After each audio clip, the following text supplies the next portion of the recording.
We are back for another edition of the Huddle and Flow podcast. I am Steve White with my dude, Jim Trotter. We are 2/3 of the Howard University mob. Our producer, Thomas Warren, on the ones and the twos. He completes the puzzle. Remember, the Huddle and Flow podcast is brought to you by Intuit, the proud makers of TurboTax, QuickBooks, and Mint. And Jim, it looks like Ndamukong Suh continues to win at football contract life, as he just signed another one-year deal, $9 million for the Tampa Bay Buccaneers. This guy, I mean, he won at the beginning, and now he's winning at the end when it comes to getting paid. Among non-quarterbacks, Steve, this is the contract guru, man. He has gotten paid every step of the way. He was fortunate enough to get in before a rookie wage scale came in. He had a rookie contract that was structured in such a way that he was going to get paid again in that second contract if he performed, which he did. And now he's still getting paid on the back end of this thing while winning Super Bowls. So props to him, man. He's done it the right way in terms of making his money and taking care of it. The other thing with him that's real interesting, I'll say this too, Steve, when you talk to people around him, they think his second career in terms of when he leaves football is going to be even better than what it was in football, both from a production standpoint and from a financial standpoint. So, as you say, Ndamukong Suh is winning on all levels.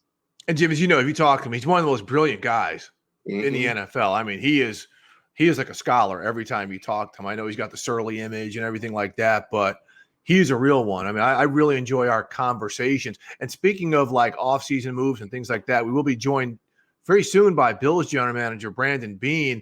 Jim, the Bills have made some subtle moves, but some good ones. I mean, getting Emmanuel Sanders, they get a backup in Mitch Trubisky. I mean, can Brian Daboll give him a second shot at life, kind of like we saw him get the bump out of Josh Allen in year 3?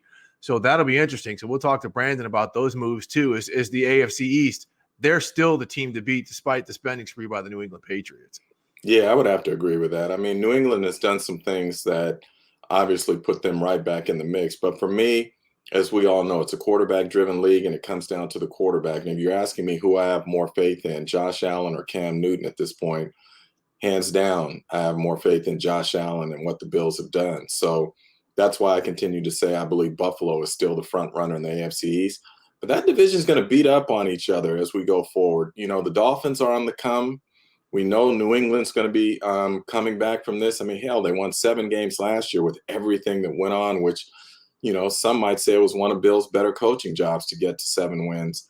So New York, we're going to see what moves they make as we go forward here in terms of acquiring personnel.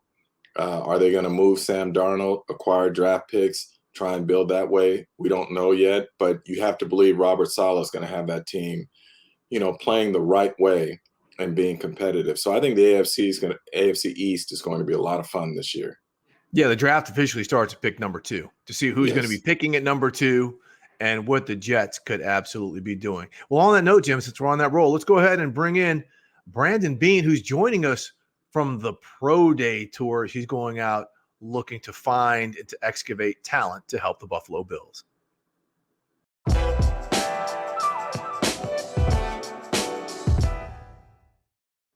All right, Jim, now it's time for us to be joined by our special guest, Bills General Manager Brandon Beane. Brandon, thanks so much for joining us here on the Huddle and Flow podcast. Steve, appreciate you and Jim having me on. Looking forward to it. Appreciate you being here.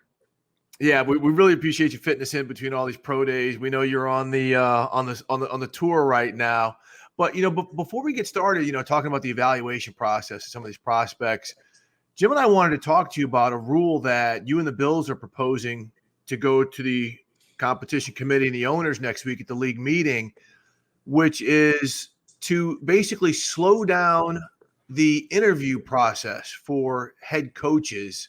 Could you kind of explain what you're proposing and why? Yeah, you know, we're really, you know, excited about this. You know, who knows if it's going to get through, but we do think there's a lot of support. What we're trying to do is just, you know, there seems to be a rush as soon as the season's over, that last game's played. You know, you got Black Monday and just, you know, 6-7 coaches are fired. And it's one of those things where there seems to be a rush to go, I got to go get this guy. And what we're trying to do is slow the process down I've been on several Zooms that Troy Vincent, Rod Graves, and several others have done. And one of them struck a chord that Tony Dungy said. He said, it's really about just taking your time. And we just want to make sure every candidate that's a viable candidate gets a chance to show his worth and not rush the process. And so to me, what we're proposing is there's no interviews until after the championship games. So there's 3 weeks. You can kind of get your ducks in a row. If you're an owner, GM, president, whoever's doing the hiring, you can, just kind of check out each prospect. And then there's no hiring anyone until after the Super Bowl. And if you think about the last couple of years, whether it's Robert Saleh, the great year the 49ers had a year ago, but they went all the way to the Super Bowl. He's at the Jets now, but I would bet he would have got hired a year ago. And look at the coordinators on Tampa, Todd Bowles, what a great job that he and his staff did, not only in the Super Bowl, but against Green Bay Packers and Aaron Rodgers to get there. And Byron Leftwich and Eric Bieniemy for 2 years in a row has been in the Super Bowl. And on our staff, Brian Dable, Leslie Frazier, we just feel like some of these candidates that are really good and really qualified, they're being overlooked because teams get impatient and they want to rush the process. They're scared that they're going to miss out on the right guy, and some of maybe the better candidates who are, going into the postseason, further, whether it's the championship game or the Super Bowl, are getting overlooked. So we're just trying to slow that process down and make sure the best candidates are getting the right opportunity. Brandon, I would argue this, playing devil's advocate with you, that many teams already know who they're going to hire before they ever even have that first interview. And so how is this going to stop that from happening? Because, even this year, I think if you look at all of the hires, many of them were predicted before the process ever even got going. Guys were linked to certain jobs. So how do you stop that from, because every GM, I assume, as this is what I've been told by GMs, that their owner expects them to have a list of potential head coaching candidates if ever a change were to be made suddenly. And so those GMs already know before the process even begins who it is that they want to talk to. So how do you get past that? Well, I think if you slow it down, if you're not allowed to hire them, and you're right, that legitimately does happen. I'm sure every team's got a list and they're checking it off. But look at how I read how Brad Holmes got hired at Detroit. Is they saw one of, we do these video interviews when you're coming up. I did one when I was the assistant GM in Carolina. And I think, and some of the coaching prospects are doing it, that the Lions saw him on this video interview and said, man, they didn't even have him on the list. I don't even know if they knew who Brad was. And so that triggered them. We got to interview this guy. And so what I'm hoping is that there's more things like that, whether it's video interviews, more ways for owners, presidents, whoever's doing the hiring to get a look for 3 weeks at all these guys. Maybe they're not on your list, but let me watch a 20, 30-minute segment, of Jim Trotter here and let me hear what he says. Let me hear what he's passionate about and just how he communicates. And then maybe you get to after the championship game and let's just say you do 10 Zooms. You've narrowed your list instead of 3 or 4, because I do think you're right. Every team's got 3 or 4 on a list.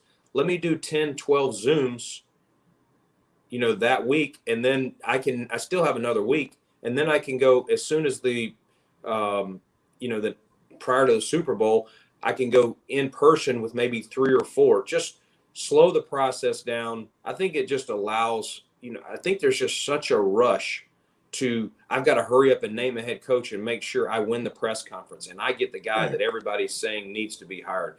And again, nothing's flawless. It doesn't mean, to your point, Jim, that there won't be a coach that we hear in the middle of December that he's the targeted coach for Team X and he ends up being there. But maybe 1 or 2 guys that wouldn't have got an opportunity will, if a team will take the methodical approach that we're trying to set up here.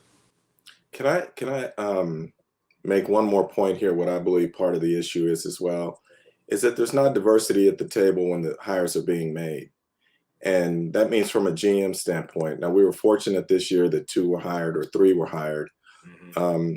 But ultimately, at the end of the day, when that owner has to make his or her decision, who is that last person in his or her ear that says, maybe we need to consider this person? I wonder, how much do you think that is a factor in terms of the slow movement and the lack of diversity that we've seen in the hiring process?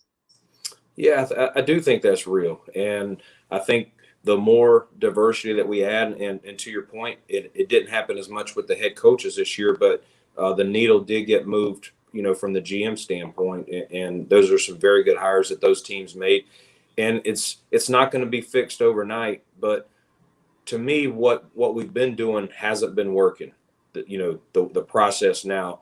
And so to me, even if we're not 100% sold on it, why don't we try it for a couple of years and compare it to the old way? And maybe it's not the final answer, but maybe it's close to the final answer. And maybe we do see more minorities, because to me personally, like, I go back to Todd Bowles, like if no one could hire a coach before that Super Bowl, like, how does Todd Bowles not get a job after Right. what he did against Aaron Rodgers, MVP, and Patrick Mahomes, the previous year's MVP? Like, who is not hiring him? And this guy has been in the seat and he was dealt, a tough set of cards in New York.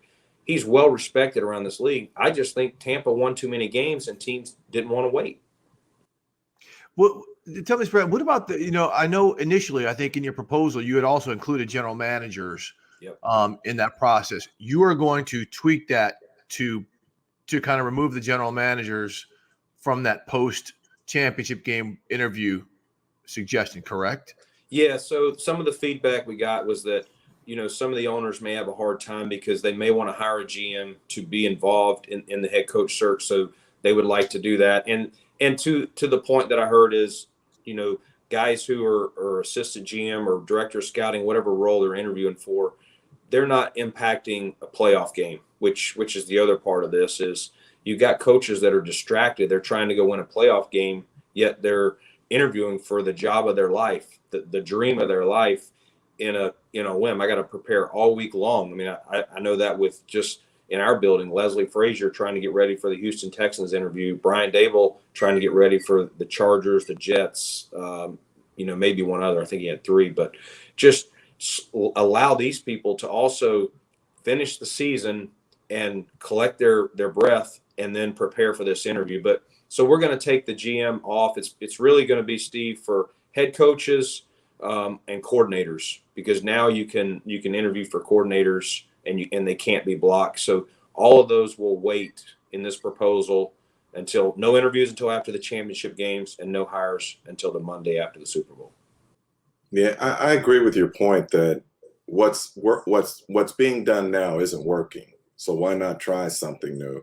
And I also go back, you mentioned Tony Dungy. I go back to what Tony said, that owners simply don't know how to hire head coaches. Football is not their area of expertise, and too many of them get focused on winning the press conference instead of winning games. And that quality people end up being overlooked because of that. So Sean Payton made this argument earlier on the podcast that we should do exactly what you're saying. And I do think among coaches, there is some support for that. So it will be interesting to see what owners think. But I'm firmly behind you. What we're doing isn't working, so why not try something new? And maybe there's something in there that gets us a step closer to a positive solution. Yeah, and listen, maybe, as I said, maybe someone has a tweak off of this that will work. But again, I'm with you, Jim. I just don't think what we've been doing has been working. And so what's the definition of insanity? Doing the same thing over and over and expecting different results. Yeah. Well, look, guys, I also think the trickle down. I mean, if you slow it down, then these potential head coaches now, especially the ones who aren't in the playoffs, they've got time to maybe look among the college ranks or other ranks to look at guys who they want to put on their staff instead of the cronyism that makes it kind of, okay, I'm getting hired in 2 days. I've got to go ahead and get these first guys who are on my depth chart in my binder right here to get them secured. If you slow it down, again, that might give some other guys some opportunities. Hey, Brandon, let's change gears a little bit, because we know you're on the pro day circuit and all the evaluation.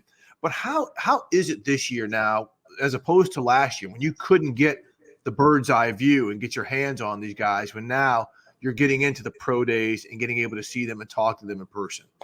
Yeah, it's nice to be able to get off of Zooms, which we're all used to now and we're on now. But it's nice to get back out to these pro days and listen. I'm at Florida State today, and their head coach, they got a new head coach, Mike Norville, just to be able to go over and have a one-off conversation with him about some of the players that are working out here today. And it helps our scouts. It helps the process, especially if you have not seen these players up close, just how they're built. That's the importance of the combine. You see them walk across the stage, you body type them, you get all the measurements, you get to see them move around at that weight, whatever it is, because some of these guys are bulking up to get stronger, but maybe they run a slower time, or some guys are trimming down to run a fast forward 40, but that's really not their real weight. So it kind of gives you a feel of all that. And again, it's gets us out of the Zoom world and to be in person with some of these players and prospects or their coaches and staff. It really helps you answer where you've got them on your draft board, as we close into the draft next month. Brandon, I'm curious, when we talk to general managers about their philosophy of team building, if I could ask you to sum up yours in a sentence or two, what is your philosophy when it comes to team building? It truly is draft, develop, and re-sign, which I think you saw we did this year with Matt Milano, Trey White, Deion Dawkins, and then a couple of guys that we had signed here that we re-signed were John Feliciano, Darrell Williams, Levi Wallace. Right. So we've tried to do that. It does take some time. Early in my process, we didn't have the draft depth, so we had to fill in some holes in free agency. So each year you're still going to use free agency to fill in some gaps. And the goal, Jim, in my mind, is to go to April and not have glaring holes when you get to the draft where you have to truly draft for need. It doesn't mean you don't fill some spots for need, but those first couple of players, you want to just draft the best player that you can and not worry about what position he is, because over time, good players are going to help you be a good team, as you move in. And again, injuries happen. Okay, teams, you may draft a guy in the second round, you may draft a linebacker, and people say, well, you already got Matt Milano. Why do you want to do that? Well, you never know. Injuries happen. Things change all the time. So that's longer than a sentence, Jim, but that's kind of my philosophy. No, but it's so smart. I think when you get to a draft and you force yourself to draft for need, that's where you get into trouble. And teams don't always trust their draft board. So it makes perfect sense what you're saying here. And going through that draft process, I'm curious about. I want to go back to the draft with Josh Allen. Yeah. And there were a lot of folks who didn't believe as strongly in him as you did. Mm-hmm. What did you see back then that led you to believe he was going to become the player that we see today? Yeah, Jim. I think the thing with Josh, when we watch these guys all fall, and you watch them on tape, but you don't know them. And so you go to the Senior Bowl, and there we got to meet Josh, Baker, and Mason Rudolph were probably three of the bigger prospects at the Senior Bowl. And then so that was the first time meeting them. And then we went and worked out these quarterbacks, in private. And the one thing that I saw about Josh was this guy's driven. He works. He's going to work extremely hard. He's raw. He's got a lot of things that he needs to develop in his game. But every person you ask, whether it was the head coach, whether it was teammates, even back to his high school, is this kid is driven. He plays with a refuse to lose attitude. Really, really smart. I mean, he tested in so many of the things that Brian Daboll put together for him in our private setting with each of these quarterbacks. We tried to give them a similar, just to be able to compare apples to apples, because they play in different conferences, different levels of play. So you're trying to put them on the same, measuring sticks. And the thing that Josh did was he just, with flying colors, was really smart on the fly. And, his pro day, he made, great throws. In the private, he threw the ball well. Again, we felt that he had a lot of things that we liked, and he had the things that he wasn't doing well. We thought he would have the drive, and he's really shown that. And he works every offseason with Jordan Palmer, just to kind of critique and clean up some of the areas. And this year, he's made a jump each year. This past year was probably his biggest jump yet.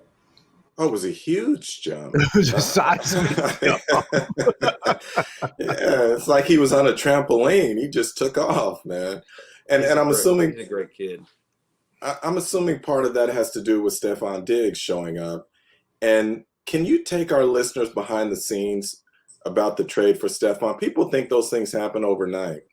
When did you first, what's the process there in terms of where you first start thinking about that, identify a player, and then make a deal like that happen? How long does it take? Yeah, they vary, but with Stefon, it really started, Jim, in the middle of the 19 season. So going into 19, which was Josh's second year, we added Cole Beasley and John Brown, just trying to give him some weapons. We tried to fix the offensive line, which was not very good Josh's rookie year. Mid-season, we just felt like, man, we're still missing another playmaker. People were starting to figure out how to take John Brown away and maybe Cole a little bit. We still need someone else on the outside. And so some guys we looked at were Emmanuel Sanders, who we just signed, and Mohamed Sanu. Those were probably three of the main ones. And none of the trade options worked out. Sanu went to New England. Elway traded Sanders to the NFC to San Francisco. And then Minnesota told us, hey, and they were in a playoff, push themselves, like we're not letting Steph go. But we did a lot of recon on Steph at that time because he'd had some moments where maybe things didn't seem they were meshing well between him and the team. And so we did the recon just in case they were willing to move him. Fast forward to the first day of the negotiating period last year. And honestly, Steph put out a tweet, something to the effect of looking for new beginnings. And so that just said, you know what, let's just check back and make sure Minnesota is still in that, like, we're not trading Steph mode. And at that point, you could tell the tone was different. They were clear that we are not shopping him. He's not on the block, but we will listen if you make it worth our while. And that started around 4:30 that day. And by about 9:30, 9:45 that night, he was a Buffalo Bill. Okay, Jim, hang on a second. Who was your Twitter police? Was it you, or did you have like? No, I don't have social media for good reason. One of the scouts informed Joe Shane, my assistant GM. I don't know if Joe's up on all that Twitter stuff way better than I am, but I think one of the guys told Joe that what Steph had put out or forwarded him the tweet.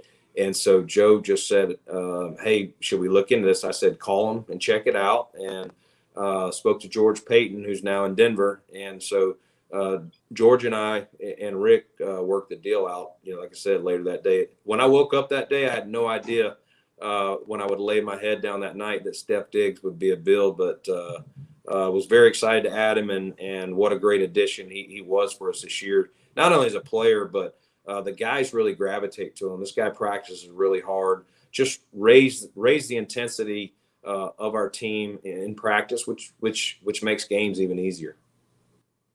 So what does Emmanuel Sanders bring? Because you look at your core, Cole Beasley's a veteran, but they're still young. I mean, Gabe Davis, even Steph, some of the players. What does Emmanuel bring?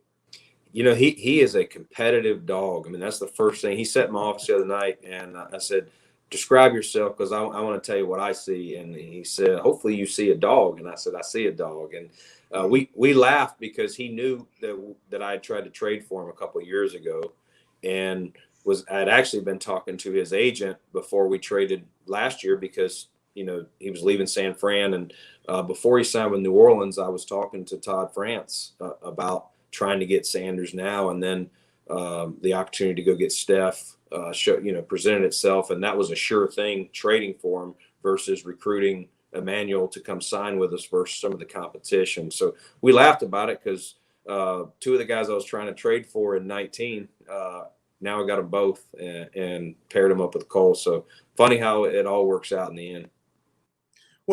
Brandon, I'm curious from your standpoint what it's like now since you got there in 17, you guys have been a hunter. You've been pursuing New England in that division. And now you're the top dog, you're the hunted. What is the mindset like, and how do you prepare guys for now being the hunted instead of the hunter? Yeah, it definitely is a different mindset. You want to be in this seat. Obviously, New England, we've all been hunting New England. The whole league's been hunting New England. Right. The AFC for sure, the AFC East. But you want to be in this position, Jim. It is a different mindset, and you have to bring your best. And every year's a new year, and that's kind of what we said after we lost to Kansas City. The next day, you're kind of down, and we just talked to the team of, hey, it was a heck of a year, but we got to have a heck of an offseason because everyone is going to look at us as the standard of the AFC East and one of the final four teams. And so you're going to be a measuring stick, and there's no weeks off. Not that there ever are, but teams are going to try to bring their A game because coaches are going to say, hey, this team was in the AFC Championship game a year ago. This week we're going to find out really how good we are. So it'll be a tough, task for Sean McDermott and Leslie Frazier and Brian Dable and Heath Farwell, our coordinators, to lead each group. But we're excited about where we're at and where we're heading. Brandon, speaking of New England, what about the way that they have been on like Amazon all off season, like shopping, doing that COVID splurge? Yeah. Out of character for those guys, but some really good moves. I know Coach Belichick has not been a big free agency spender and really hasn't had to. Him and Tom Brady were a formidable duo, probably the best in history when you talk coach and quarterback. So I just think they decided that they needed to make some adjustments to their roster. And the first thing that stands out is obviously you bring Cam back year 2. Cam's going to be better. I do think the COVID seemed to bother him longer than people probably gave him credit for. And I know Cam obviously very well, and he is a heck of a competitor. He's going to come back ferocious this year. And then you talk about the 2 tight ends, Jonnu Smith and Hunter Henry, 2 great prospects. We really like those guys for us too. But where we were with our cap, they were out of our price range. And to me, it looks like they're trying to go back to a little bit with Gronk and Hernandez and how good they were in that 12 personnel package. Brandon, do general managers try and build versus a team in the division, say a New England who's been a top dog, or do you just build based on your philosophy of the systems you want to run and becoming the best team that you can? I think it's a great question. I think you first build it for what you want to be. You don't want to try to build it just to play somebody else, and it's really not to how you want to be, whether you want to be physical, whether you want to be fast, whether you want to be big up front, whether you want to be athletic. But beyond that, there are some times where maybe you're adding a player here or there to combat. This team we've struggled stopping this. This player will help us do that. And I tell you, a player that I saw when I was a young guy coming up in Carolina that we drafted when John Fox and Marty Herney were running it was Thomas Davis. We drafted Thomas to stop Mike Vick. We were struggling having the speed on the field at the linebacker position to track him down. And that was the impetus for that pick in, I think, 2005 when we took him. Was Mike Vick was the new craze of the league in 2004 and he was shredding us. And I knew that was the big conversation the whole offseason is how do we stop? We got a pretty good team, but how do we stop Mike Vick? So there are times where you do say, man, this player will help us combat what one of our division foes is doing, because at the end of the day, that's what you got to do. Each year you've got to win your division. That's certain. You can talk about playoff, Super Bowl. You get a home game and an automatic playoff spot if you're the best of those 4 teams. And that's where our focus is again as we restart. It's not on the championship game or Super Bowl. It's winning the AFC East. Man, throwback to the Thomas Davis conversation, because I remember that. I mean, you had to be tired of hearing about the Michael Vick Superman stuff, because Thomas, remember, he was a safety at Georgia, and you guys sank him when you guys brought him in.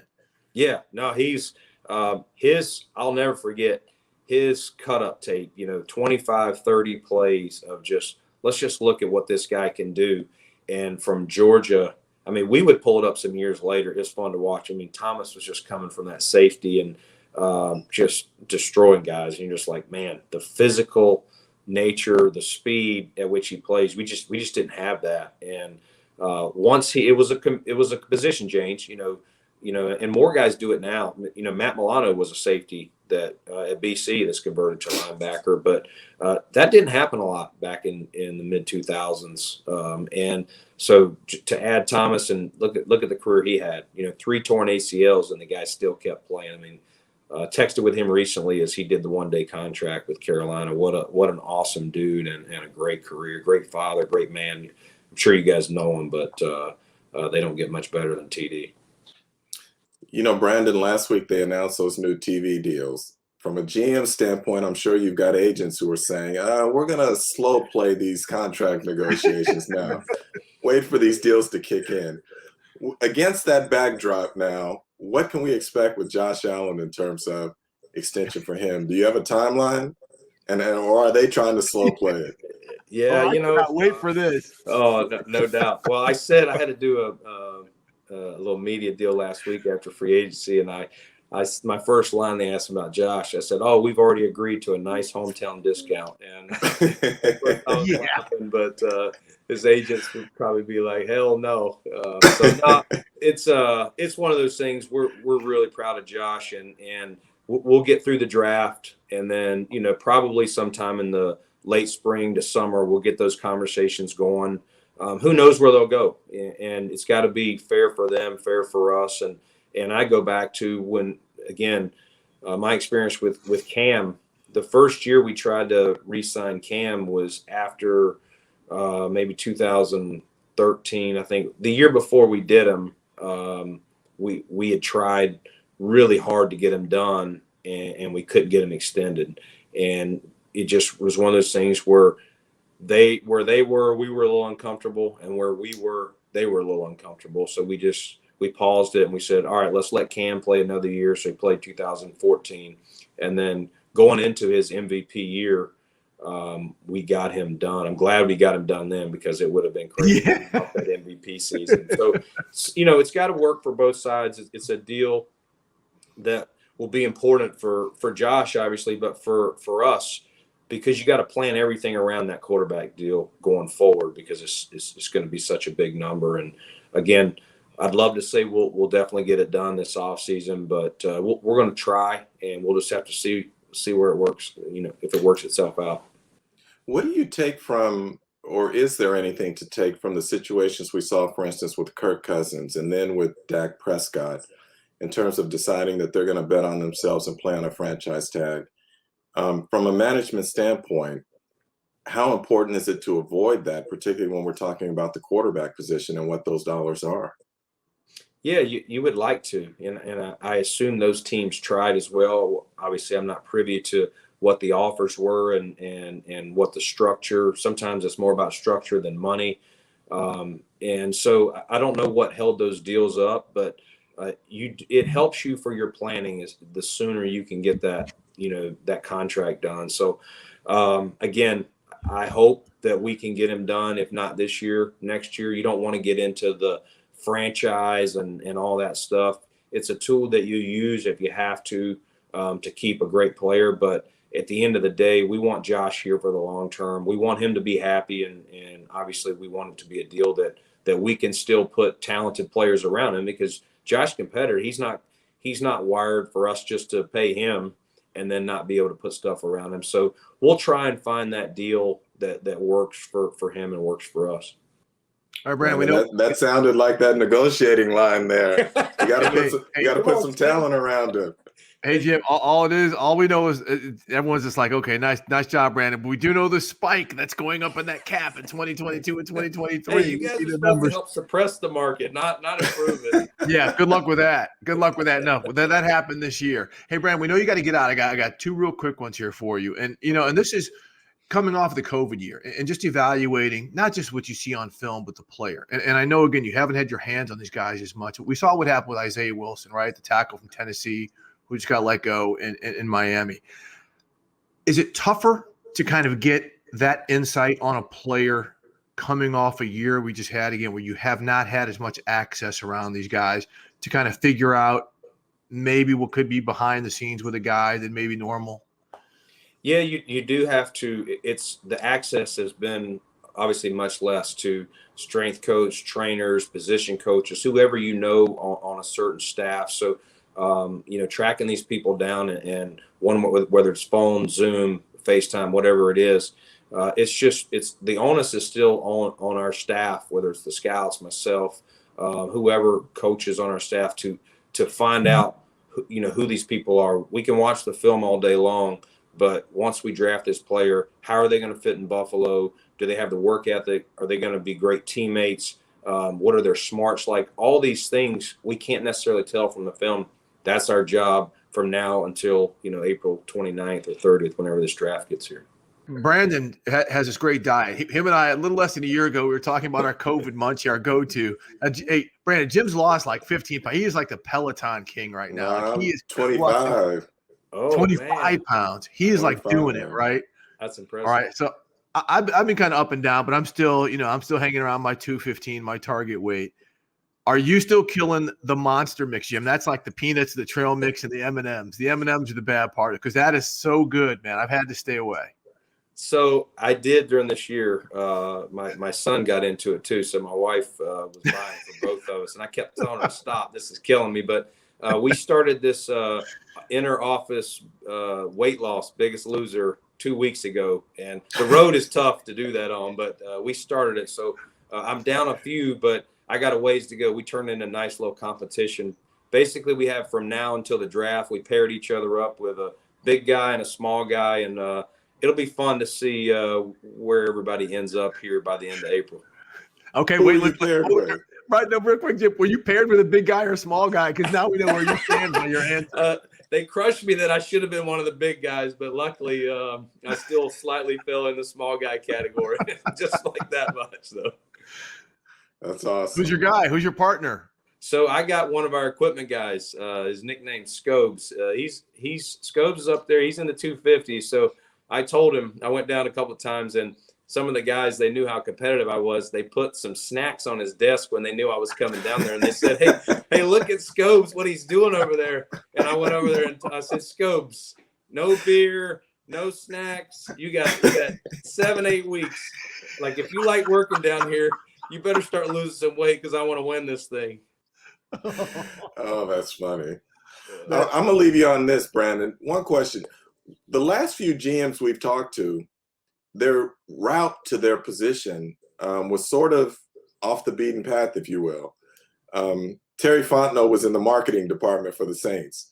Brandon Holmes was in the PR department for the Atlanta Hawks to start with. And you started out in the communications department as well. So is that now the pipeline to become a GM in the NFL now? You got to go one of these offbeat routes to get there?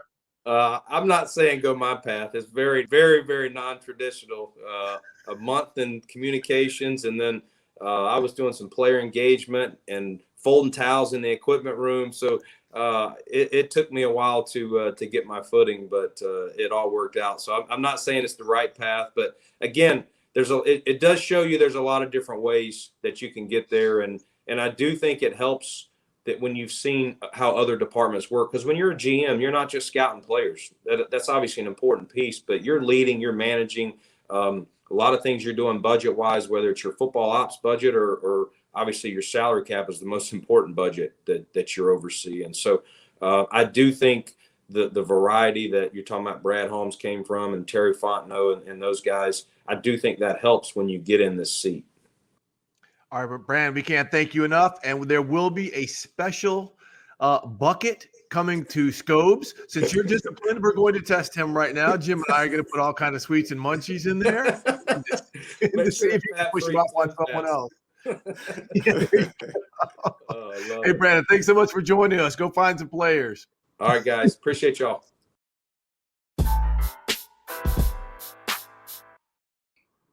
Steve, look, there was a lot of things there that Brandon Beane gave us to chew on. But the one thing I'll go back to is the thing we started on, and that's the proposal to address the lack of diversity hires in the NFL at the head coaching position. And look, I have my suspicions or my doubts about whether or not this proposal would really change anything. But I agree with Brandon Beane on this point. Nothing to this point has worked. So why not try something different? At least give it an opportunity. So from that standpoint, I'm with him. But I still believe that most teams, most GMs kind of have their mind made up before the process even begins of who they want to hire. And how do you get past that? I don't know. But if this will slow down the process and maybe help expand the field and open people's minds a little bit, I'm all for it. Yeah, Jim, and even if you slow it down, even if they got their mind made up on the head guy, the fact that they can take some downtime is, let's say you hire a new GM and he's got 5 weeks to study. He can at least maybe bring in some people who could be a coordinator down the line. You interview them, but just to open up, again, some opportunities for people to see and to hear some voices.